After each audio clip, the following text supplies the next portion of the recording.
Popatrz, nie ma szans tego wygrać. Jest szansa, żeby to wygrać. Tylko tak musimy odbić i będzie dobrze. Musimy rzucić taki argument, który jest nie do obalenia. Działają, jeżeli teza jest sprawiedliwa. Ta taka nie jest. Jest sprawiedliwa. się mogli złapać. Ta debata jest bez sensu. Religia zawsze powodowała więcej strat niż korzyści. Oni to wygrają z łatwością. Pamiętajcie, mówcie to, co przygotowaliśmy. Tymi argumentami wygramy tę debatę. Spokojnie. Każdą debatę można wygrać. Przecież wy wiecie dobrze, że ta teza również mi nie leży. Zapraszam Państwa do środka.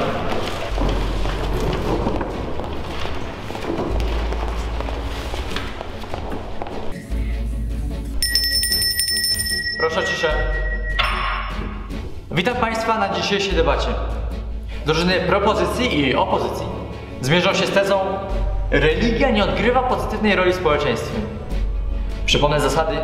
Każdy z mówców mówi po kolei przez 4 minuty. Pytania można zadawać od 30 sekundy mowy do pół minuty przed jej końcem. Rozpoczęcie i koniec tego czasu będę sygnalizował dźwiękiem dzwonka. Każdy mówca ma obowiązek przyjąć przynajmniej jedno pytanie.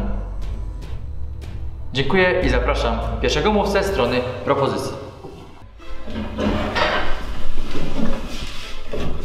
Szanowny Panie Marszałku, drodzy oponenci, drogie jury.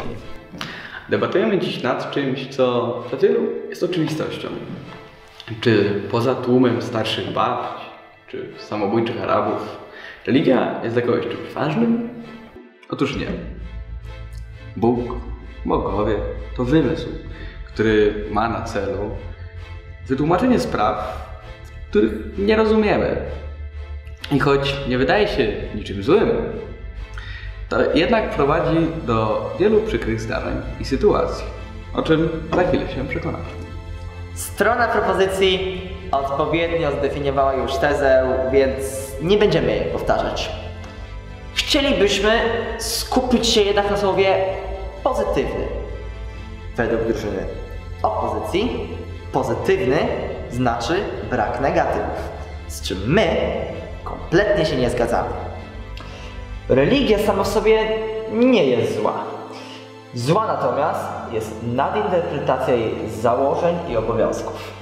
Na przykład radykalni muzułmanie źle rozumieją dżihad, który przerodził się z walki defensywnej ofensywną.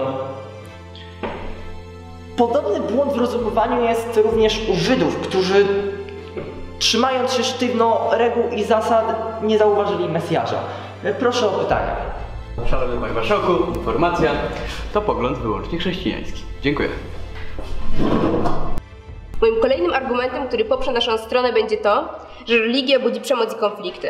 Otóż chrześcijanie w takich krajach jak Czechy czy Francja cierpią reperkusje z powodu swojej wiary.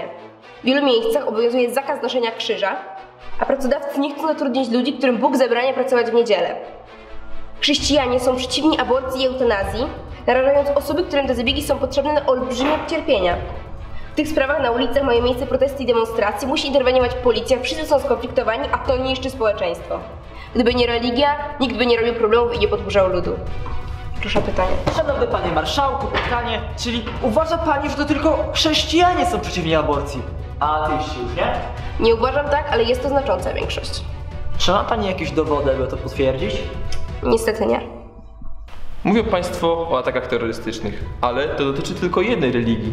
Fanatyczni, co warto podkreślić, fanatyczni islamiści dokonują ogromnego zła. To prawda, ale to dzięki m.in. chrześcijanom. Dzieci z biednych krajów czy rodzin mają co jeść. Bezdomni otrzymują schronienie, a uciśnieni i napiętnowani otrzymują ochronę. Przykładów nie trzeba daleko szukać. Wystarczy spojrzeć na postać świętego brata Alberta i jego następców, czy świętej matki Teresy z Kalkuty i jej zakonu. Powiedzieli Państwo, że dla nas pozytywność to brak negatywności, a nie jest to prawdą. Religia jest po prostu zjawiskiem negatywnym. Drugi mówca powiedział, że chrześcijanie pomagają ubogim. A czy nie czynią tego również ateiści? Inna kwestia, czy gdyby nie religia, ta pomoc w ogóle byłaby potrzebna. Ataków terrorystycznych, prześladowań i innych cierpień po prostu by nie było. A pieniądze zamiast do i tak już bogatego kościoła trafiałyby prosto do biednych. Proszę o pytanie. Panie Marszałku, pytanie, czy Kościół przypadkiem też nie zbiera pieniędzy na biednych, na przykład Caritas? To prawda, ale pieniądze przelewane do kościoła trafiają również do księży, którzy za to kupują sobie Maybachy. A Caritas mógłby istnieć również bez religii, jako zwykła fundacja, której w końcu jest pełno. Dziękuję, nie przyjmuję więcej pytań. Chciałbym jeszcze wspomnieć, że religia nie tylko nie odgrywa pozytywnej roli teraz, ale nie odgrywała jej również w przeszłości. Wystarczy wspomnieć, że w Bezir, która była częścią krucjady przeciwko Turkom, zginęło w niej 21 000 ludzi. Legat papieski zapytany, jak odróżnić innowierców od katolików, odpowiedział: zabijcie wszystkich, Bóg rozpozna swoich. Z tym cytatem, a zarazem definicją religii zostawiam Państwa. Dziękuję.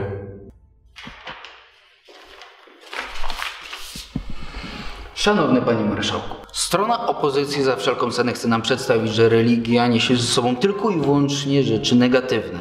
A przecież wiemy, że każda rzecz ma cechy pozytywne, jak i negatywne. Uczy nas zasad moralnych, etycznych, dobroduszności i pomocy bliskim.